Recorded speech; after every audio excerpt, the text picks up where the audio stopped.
Hi, Kevin Wright back here with another property finance video, and this week we're going to be talking about title splitting after development. In particular, adding a granny annex on. So if granny annexes are in your thoughts, keep watching.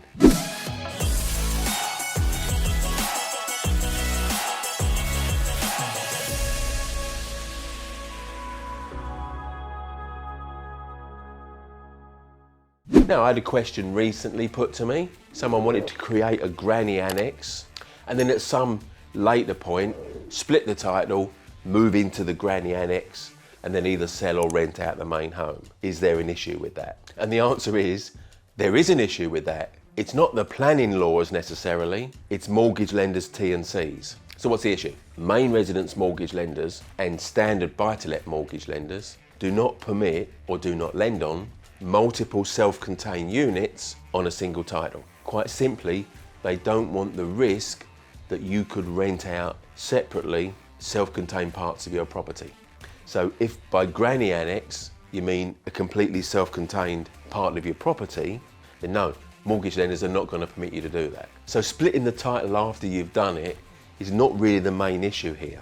It's obtaining the lender's permission to do it in the first place. And when you request it, the probability is it's going to be a computer says no situation. So what are the implications of doing it, breaching the terms and conditions of your mortgage lender, and then finding out? Well, they will send you a cease and desist letter, which will give you options. Turn it back into what it was previously, or modify it so it's no longer self-contained, but it's an enlarged part of the main property, refinance with a different lender, or they call in the mortgage. Now, calling in the mortgage is pretty serious, isn't it? What do you mean you're not subscribed? Weekly finance videos? Weekly Monday morning Q&As? Mentee case studies? What's not to like? Come on, click that button. And that dingy belly thing. And the Instagram one too. That's better. Now back to the video. So why do lenders take such a strong line on this?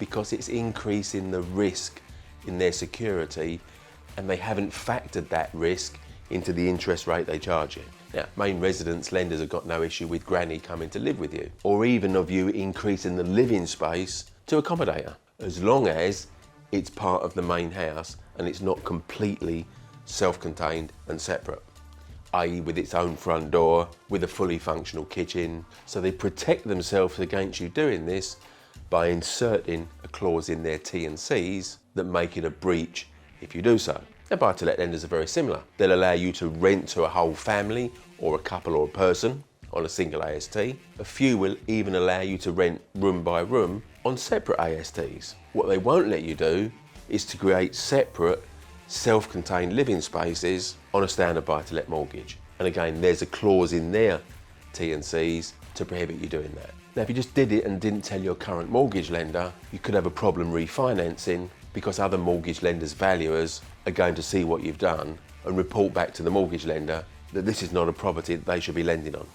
Now, you may have heard the phrase, better to seek forgiveness than permission. Now, the reality is this doesn't apply with mortgage lenders. You're far better to seek permission first. So while this may not be as straightforward as you would like, certainly you can add extra living space. Mostly you can do that under permitted development rights, no need to trouble the planners. But the golden rules here to follow are to make sure you're still complying with your mortgage lender's terms and conditions, no external entrance at the side or the back that makes it look like a front door with a letterbox. Don't make it completely self-contained, interconnecting doors is much better. Have kitchen facilities by all means, but don't make it a fully functional kitchen. Make sure it's viewed as extended living space of the main house, not a self-contained separate living space. And when the time comes for you to want to move into that, that's the time to split the title, make it self-contained. So do those minor alterations that make the difference when you're looking to split the title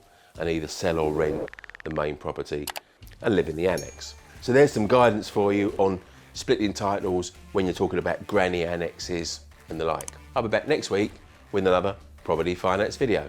See you then.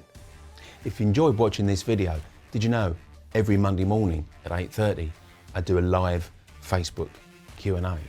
So if you want to start the week with checking out some answers to your property finance questions, click the link here.